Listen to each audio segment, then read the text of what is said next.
Si hay series que siempre me piden que busque entrevistas, una de ellas es BOJACK Horseman. Pude hablar con Mike Hollingsworth, el director que estuvo a cargo de supervisar todos los episodios de la serie y también dirigió su propio episodio que se llama Fish Out of Water. Para mí, el más lindo de todos, el episodio Debajo del agua. Hablamos de cómo fue la historia de este capítulo en particular, hablamos sobre el capítulo Free Churro y también conversamos un poco sobre cómo es pensar en las características de los animales y la forma en la que terminan influyendo en el show, cómo es pensar en Hollywood y la crítica que tienen, y también se animó a contarme de un actor muy pero muy conocido que aparentemente era muy fanático de la serie, pero que cuando le ofrecieron ser parte, un poco que se achicó y no quiso saber nada. Todo esto en este espectacular e imperdible informe sobre BOJACK Horseman. We now return to Mira Akian and Contre with our latest interview. I don't know if you could tell from talking to me, but I'm coming at you real quick at jokes. And that's how I put that in BoJack. Like, there's never an opportunity not to put a joke in, you have to stay away from the drama, and you can't put so many jokes in that it starts tripping up the story. But I put jokes just to the point where the story could just keep its nose above water. You'll never guess who's here. BoJack Horseman. He got a little fatter, but it's definitely him. Why so gloomy, Rumi? Do people not like me? As you continue to see the episodes, you see them dive into like really dark matters, really dark subjects. Did you always plan this? Did you always tell Netflix this plan for the whole 6 seasons or whatever seasons you planned at the beginning? Yeah, it was always Raphael's plan, the creator of the show. And then he made what he considered, the show went on for a successful 6-season run, so it's hard to say that something was a mistake. But he made what he considers to be a miscalculation where he wanted the show to start out more like Family Guy or a show like this. So it kind of tricks the viewer. And then, of course, it went on in that season that he had sex with his TV daughter, and he did he did all these drugs and had this whole crazy trip in episode 11. So it got pretty dark. But it was interesting because when they sent out a preview to the critics, they only sent out the first 4 episodes. So the critics were like, just seems like another standard show.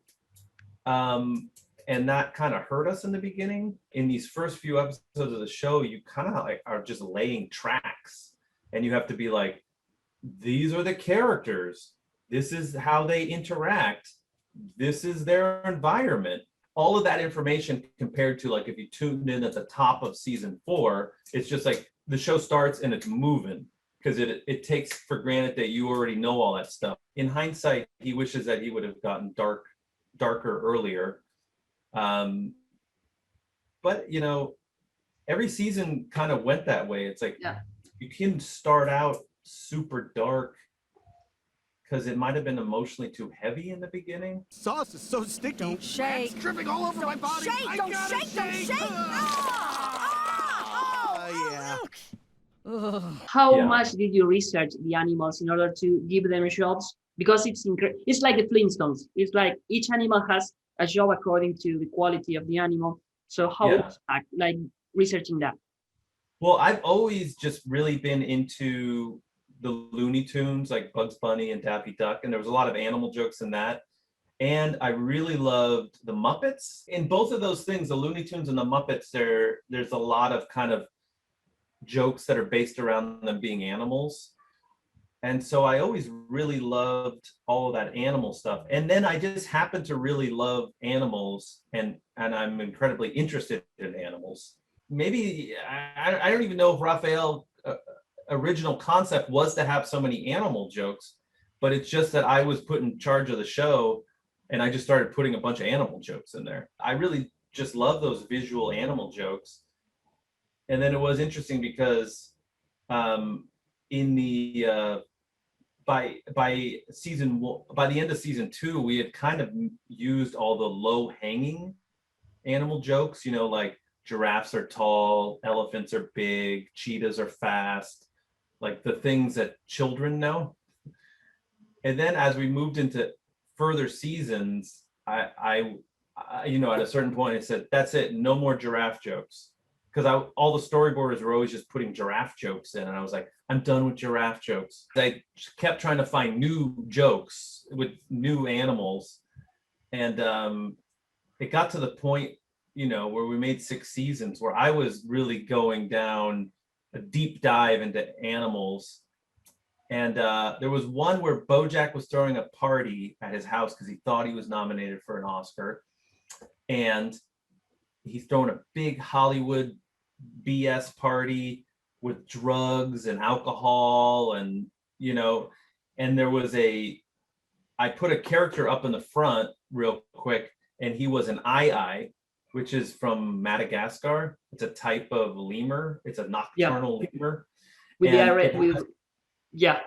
really big eyes, and it has one really big index finger, and it uses it to tap tap tap tap tap tap tap on bark to hear if there's a beetle under the bark, and then if there is, it uses that long finger to get in there and grab it and pull it out. Well, I had that eye with the long finger. He uses his long finger to do a long line of coke off of. And I remember the executive producer, Noel Bright, he looked at me and he's like, so what are we just putting aliens in the show now? I was like, no, that's actually not an alien. That's an eye. It's a nocturnal lemur from Madagascar. And he's like, I feel like you're just making up animals now. You're a millionaire movie star acting in your dream movie. In this scene, Secretariat's at his lowest. It's a dark moment. You got it. Action! The more you know about how this business work, the more you enjoy the show. So how was balancing that in order to like keep an audience that maybe doesn't need to know that much about Hollywood, but also entertain those who like know how the business works? Yeah, it's interesting. I feel like everybody knows about Hollywood at this point because of tabloid culture and everything. But yeah, it is interesting. Like it doesn't seem like a big stretch that you would make a show about Hollywood that is about mental illness and depression. I mean, you only have to think about Britney Spears, Michael Jackson, Bill Cosby, et cetera, et cetera, et cetera, et cetera, et cetera, et cetera, to know that mental illness and the desire to entertain or whatever goes hand in hand. Did you have any issues with any celebrity that didn't like being a part of a joke in the show? Or on the other hand, someone who is like, that's a good one, that I never heard of that, or thank you for mentioning me. Let me look up his name. Zac. There was at Shadow Machine where we were making BoJack on season 6, the final season. Zac Efron. They were making another cartoon there for Facebook Watch, and it starred Zac Efron, who was a movie star, and he kept coming into the writers' room and hanging out in the writers' room, and he kept telling them how much he wanted to do a voice on the show and how he wanted to be written into the show. And so all of the writers on BoJack, being, you know, dazzled by his celebrity, they wrote a character in for Zac Efron, and it's like a Hollywood kind of douchebag type character who hangs out with Mr. Peanut Butter for the whole season. To us! And depression. Yes. They wrote the character, and they wrote a bunch of episodes for him, and the episode started getting storyboarded and everything, and then they submitted it to his management, and they're like, and it was like, Mr. Efron is not interested in this character, and he's not interested in appearing on the show. And the writers were like, what? He kept coming in and hanging out in here. So they ended up having so much trouble filling that character because it was written for Zac Efron, and then they ended up having they made a joke out of it and but they ended up having a woman play the voice, which was very funny, and she's like sounding like a man and everything. I thought it was a real fun solution to that. But yeah, it was just kind of funny how, you know, Zac Efron kind of negged the show. He's like, I really want to be a part of your show. Like, write me into your show. I'm really interested. And then as soon as they're like, okay, we wrote you into it, say, Yeah. I'm not interested in your silly little show. I'm Zac Efron. I'm a movie star, not a Netflix cartoon voice.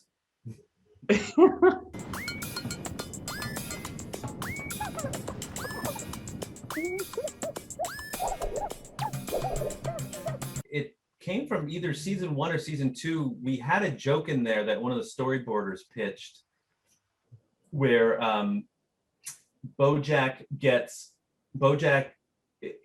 people are confused and they think BoJack is robbing a bank, and then a police officer stuns him with a taser, electric taser, and the storyboarder made that cop an electric eel. What the hell just happened? Something truly beautiful.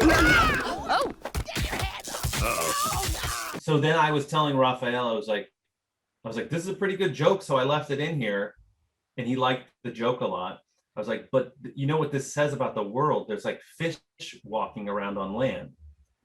And he's like, I think it's fine because it's funny. I was like, but you will understand because when you're making one of these shows, especially in the early seasons and stuff, like you're kind of like creating a world. I used to joke around with Raphael when he'd give some note and I'd kind of disagree with him. And he'd go like, well, let's see it this way. And I'm like, all right, it's your world. You're the God of this world. We'll do it your way, God.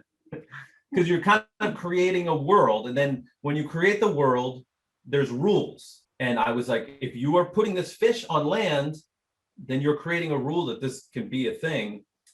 And he seemed to be less concerned about it. I was more the one who would kind of be concerned about the rules of the world often. At the end of season 1, he was like, is there anything you'd like to see next season? I was like, well, you established that there's fish people too. Let's go underwater. And he just was like, he laughed it off. Then at the end of season 2, he asked the same question. He's like, is there anything you'd like to see next season? I was like, let's go underwater. Let's see this, because there would be a city underwater. Yeah. And then when season 3 started, he's like, I'm giving you your wish. We're going underwater.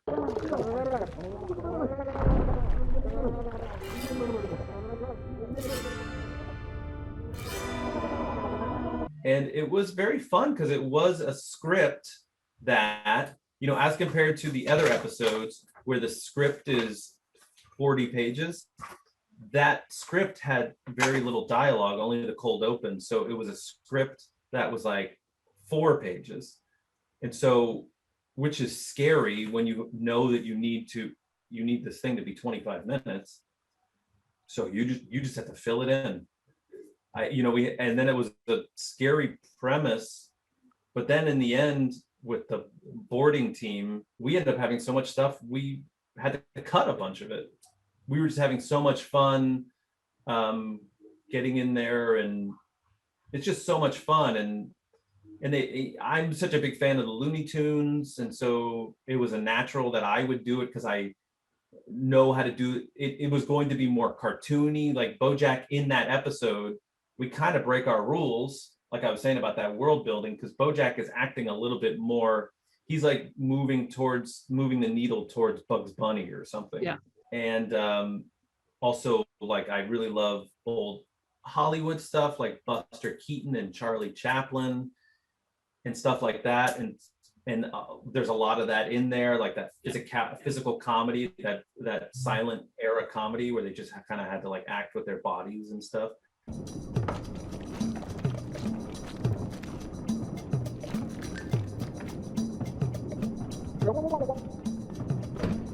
We brought in a loop group, which is a professional thing where it's 4 actors of different voice types, and they came in and they looped the whole episode where they watched the final picture and they made noises to match the picture, which is the opposite of how you usually make a cartoon, where you get all the voices in the beginning.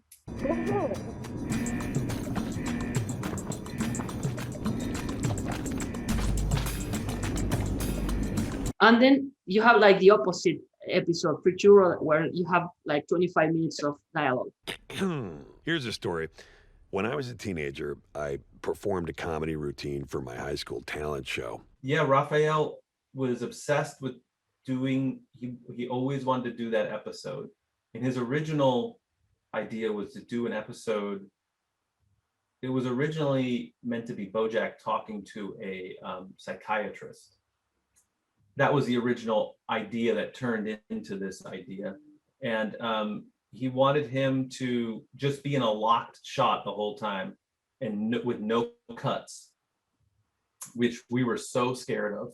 He took that idea, you know, I think he just always had these kind of ideas of type. He wanted to do an episode when he did that underwater episode.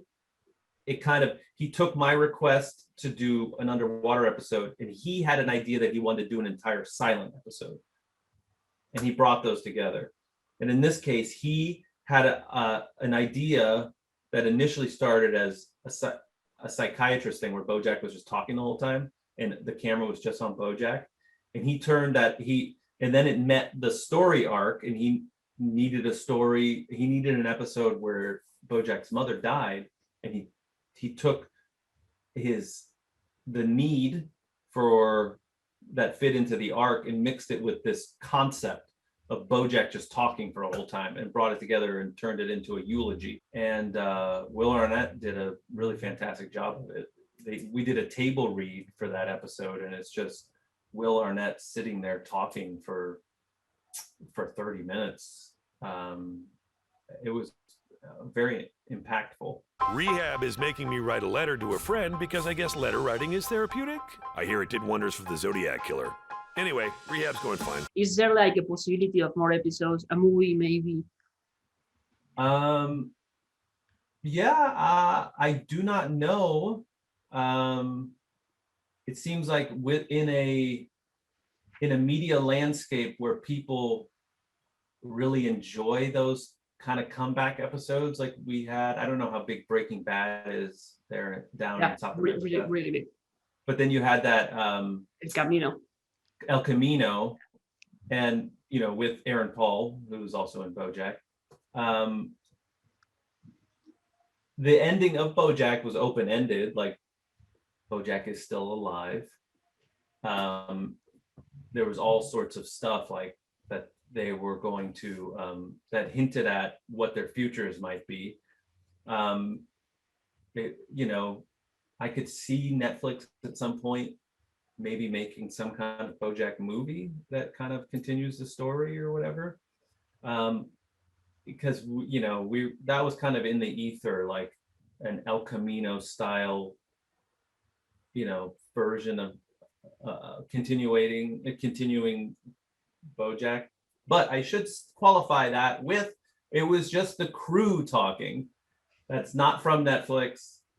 I wouldn't even say it was from Raphael. That was just all of us seeing like how this could be a thing. Whether Raphael would be up for it or not, I can't say. I will tell you, and this is just fun, when the pandemic started and we all had, it was kind of like right when BoJack was over for all of us and we all moved on to different jobs.